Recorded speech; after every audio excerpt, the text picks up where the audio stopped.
All right, guys, Brandon Riley with LADC Companies. We are going to compare loader versus tractor. Which one are you going to choose for your snow removal operation? Is there a benefit for one versus the other? Let's talk about it. We're going to start over here with the John Deere 4066R. So 66 horsepower. We set ours up with the Nokian snow tires. MSRP, depending how you configure this out, without the plow is going to be around 60 something, 60, 62,000 with the cab. And then obviously whatever you decide for your plow, that's where the variable can come in and change, whether you put an HLA wing plow, a metal press, you could put the loader arms, you could put a skid plate on it, put an Arctic on the front of it. That all comes down to what you guys want for your operation and what's going to fit. Walking inside the cab here, it's a basic tractor cab, pretty easy setup wise. So being that we have the metal plus set up here, your controls right here are all on your thumb and your joysticks. So if you want to control your wings, you just activate the valve, and then you're able to manipulate that by moving the joystick around.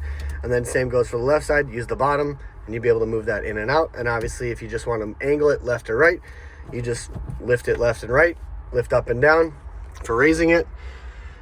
Visibility, it's a tractor. It's a small tractor, so it's got amazing visibility.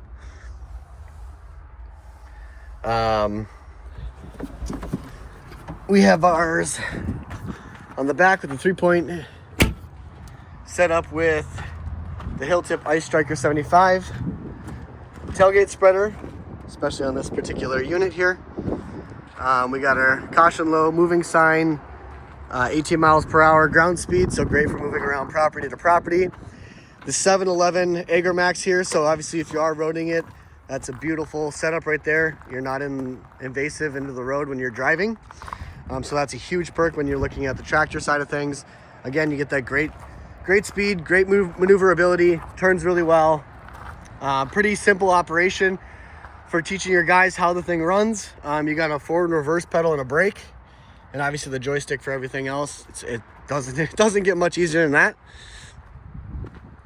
Weight wise, without the plow on it, I think you're looking at like 4,200 pounds. So it's a light machine. Obviously you add this AgriMax, I should have looked up what this weighs. I would guess that this right here weighs probably another 1,200 to 1,500 pounds probably. We had ours outfitted with carbide edges when we bought them from the dealership. So in here is a carbide inserted blade to give me the longer lasting life over the OEM. And then hopefully, being that it's a tractor and doesn't tilt, that carbide life will push through to the side wings. Hopefully, as you can see, they're pretty good on the far side here, and then they're wearing on the tips there a little bit, but hopefully the overall will give us a lot longer than the OEMs were giving us when we initially bought these tractors. Got a toolbox up front. Accessibility is pretty easy. Go plug in, keeping her warm. We run maintainers on them as well to keep that battery charged, so that's another perk right there. It's very tight fitting, so if your property is worried about how much space you're going to lose, you're not going to lose much if you use this machine. Jumping over to the John Deere 244P. So right here, the ultimate compact wheel loader, in my opinion. The all-wheel steer. We got the Nokian snow tires on them. Right now I just have a 10-foot Arctic LD on the front, just for showing you, but we run anywhere from the 13s to the 10s. If I had a 15, I'd probably run a 15 on it, but we don't own a 15, so it's not on there. So obviously you get a little bit more height for the tractor. You're getting a lot more weight, as this weighs 12,300 and something pounds, 12,500 pounds without the pusher. Obviously this has a lot larger price tag. I think MSRP is staying around 132,000. Dealers are trying to move them. John Deere is 0% financing right now. You could probably pull one for 115, probably pretty easy. I know there's a bunch of used ones out there, low hours, L's and P's that I've been seeing dealerships try to push for around 80, so it's a good entry point, entry market. Visibility all the way around, again, is fantastic. The hood's up, so you can't really tell in the back there, but it's fantastic. Super comfortable. It's all in the joystick here for your controls. You obviously have your forward, neutral, and reverse all in your hand right here, so that's pretty easy. Here's all your controls on your right-hand side, and then all your lights, warnings, and other things up here. Your radio. So, simple, easy, great visibility.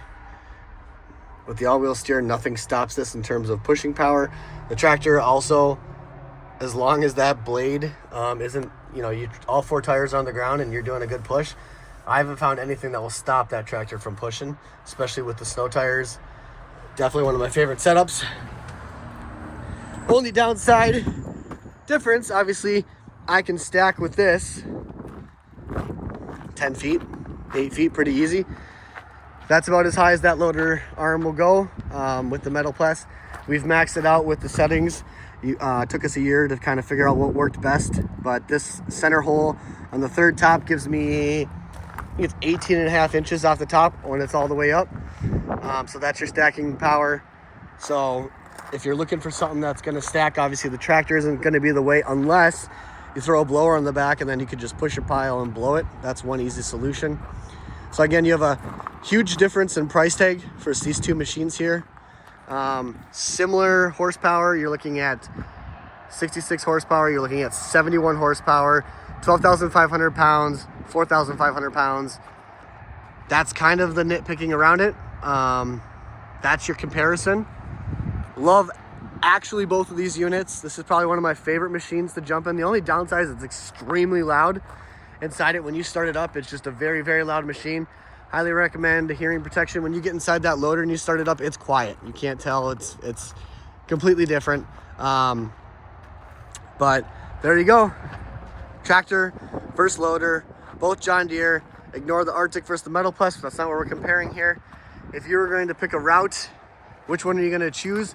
You get 22 miles per hour road speed. You get 18 miles per hour road speed.